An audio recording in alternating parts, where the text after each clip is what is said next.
السلام علیکم ورحمۃ اللہ وبرکاتہ۔ ناظرین کرام، نماز فجر کی دو سنتیں جس آدمی کے پاس موجود ہیں اس کے پاس دنیا کے سارے خزانے موجود ہیں، اور جس آدمی کے پاس فجر کی دو سنتیں نہیں ہیں اس کا بہت بڑا نقصان ہوتا ہے، وہ بہت بڑے خسارے میں ہے۔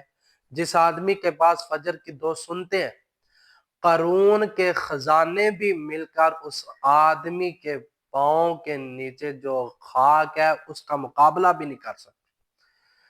حدیث پاک میں موجود ہے، پیارے پیغمبر کا ارشاد گرامی ہے، آپ علیہ السلام نے فرمایا لہما احب الی من الدنیا جمیعا۔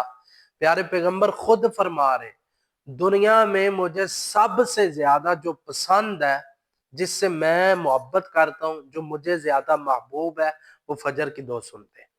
آپ کی پسندیدہ ہیں وہ سنتے ہیں، آپ ان سے پیار کرتے ہیں، تو اس پر عمل کریں۔ ناظرین کرام، آپ بھی فجر کی سنتے پڑھا کریں، نماز پڑھا کریں، اپنے بچوں کو بھی توجہ دیں۔ اللہ عمل کی توفیق عطا فرمائے۔